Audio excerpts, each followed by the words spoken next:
Hi guys, how's it going? So I wanted to stop by today and just kind of do a little mommy topic video with you guys today. So when my first was born, I didn't have like a successful breastfeeding journey with her at all. So as far as like freezing breast milk, I had little to no experience. When my oldest was born, I wasn't working full time, so I could pretty much like write my own schedule at that point. But when Harrison was born, when my littlest was born, I was working full time. I was a full-time brick and mortar teacher, and as many of you know, I've transitioned to work from home, so now my situation's a little bit different. But I knew I had to return to work. So freezing breast milk before I went back to work was one way that I could sort of prepare to get back into the classroom. So what I wanted to share with you guys today is just like what I wish I knew before I started freezing my breast milk, because I think there's a lot of people out there who are just like, well, I'm just going to pump it and freeze it and everything will be just fine. That's just how it's going to go.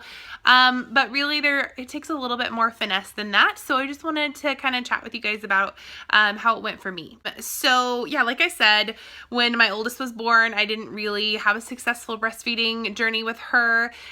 So a lot of breastfeeding things were really new to me, even though I was a second-time mom.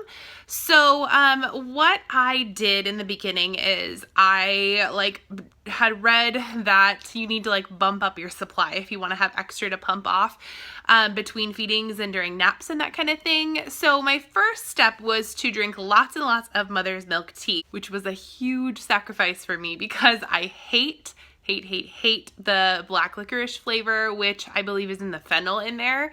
It just has a really strong flavor of that, and that's just not something I really enjoy. I mean, I did a lot of like stevia and things to cover it up, but anyway, so I drank a lot of mother's milk tea.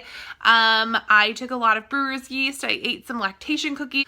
I also added ground flaxseed to like everything, like all of my foods, all of my smoothies, everything. I took everything I could to like bump up my supply, which for me was kind of a mistake because I ended up with oversupply issues, and then I ended up with clogged ducts, which was not fun. And that could have actually led to mastitis, but I'll talk about that in another video. But yeah, I didn't need to boost my supply. So that's the first thing that I wouldn't do, is I would not boost my supply to make extra. I would just pump off the little bit of extra that your baby doesn't need. That's just kind of the route I would go, knowing what I know now. So with that like oversupply that I had, my freezer stash built up like super quick. But what I did when someone wanted to feed Harrison a bottle is I would just use milk that was in the fridge. So when I would pump, I would like every other time I would put one bag in the freezer and one bag in the fridge so that we would just have some fresh on hand. And the reason why I did that was because it was like already the right temperature. Harrison didn't mind if his bottles were warm or cold, which was pretty cool. Some babies will be pretty temperamental about the temperature of their milk, but some babies aren't. I am a person who, I don't know what it was when I was like breastfeeding a lot, but I didn't have the best memory. And so I would always forget to take milk out of the freezer to thaw. So if we, had to leave him somewhere or something, it was much easier just to have milk from the fridge to pass off. So that's just why I like use the fridge milk. So I was dating all of the little milk bags and stuff. But what I noticed is that I was getting some older ones. So what I thought I needed to start doing is like rotating it out. So what I would do instead of using the fresh milk is I would use some of the older frozen milk. So instead of putting milk in the fridge, I would just put it all in the freezer, and then I would take the oldest one out the night before. And something that helped me actually is to remember to do this is to set an alarm. So that is another tip if you're going to be using frozen breast milk, is to set yourself an alarm to make sure that you take it out of the freezer so it has enough time to thaw if you need to thaw it for a feeding. But once I started taking the milk out of the freezer, I learned that there's some things that you need to know about freezer milk. So number one is that freezer milk is like a lot more temperamental. Once it's unfrozen, frozen, it can only stay in the fridge and be good for up to like 24 hours to be safe to use for your baby. So make sure that your baby is going to have the milk within that 24-hour period of thawing the milk. And another thing, if you have milk that was previously frozen, it's actually only good for 1 hour standing at room temperature. So if your baby is having a bottle of previously frozen milk, make sure that it's not sitting out anywhere for longer than an hour. Make sure that either the baby finishes the full feeding, or after the feeding, maybe even just like you're gonna have to toss the rest. I know for a lot of people that is a tough pill to swallow, as it was for me. I hated seeing all of my breast milk like poured down the drain, but it really is the safest thing for your baby. Another thing that I learned about freezer breast milk is that the taste changes. So when my milk had been in the freezer for longer than 6 weeks, it started to get this like weird iron, like metal, even like a copper type taste. So this is something that can happen. It doesn't happen to everybody, and it doesn't happen to all breast milk, but it can happen. Something that I learned along the way is that if I boiled the milk first, so I brought it all the way to a boil and then let it cool prior to freezing it, it actually took away that metallic-y taste.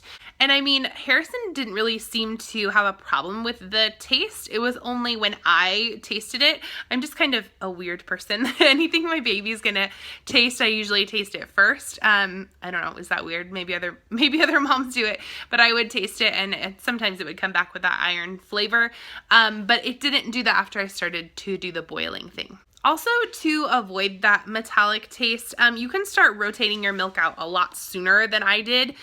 So I didn't start rotating it out until it was like well over 6 weeks old. So it was really hard to like catch up. So I didn't have milk that was that old in my freezer.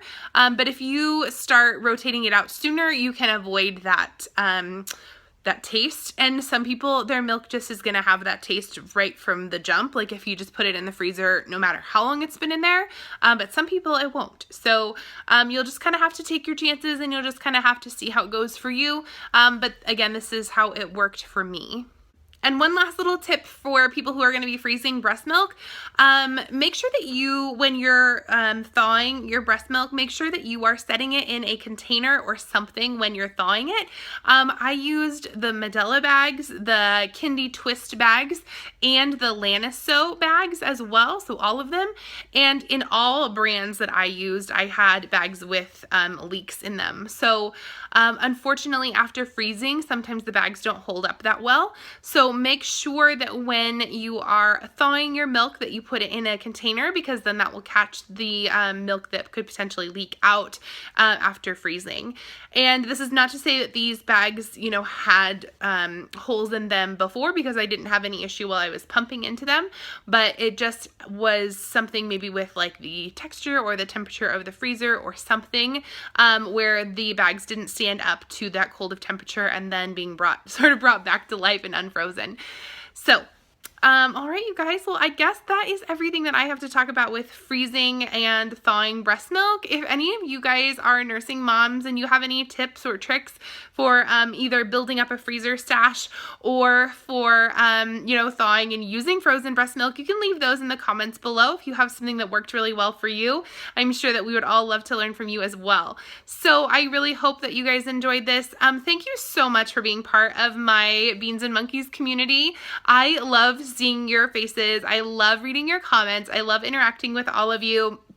And I just couldn't be more thankful. If you want to connect with me outside of YouTube, I have a Facebook like page, and I also have a Twitter account for this YouTube account. So I will leave all that information below. So make sure you check me out there as well. And don't forget to like and subscribe. And by the way, you guys, have fun today.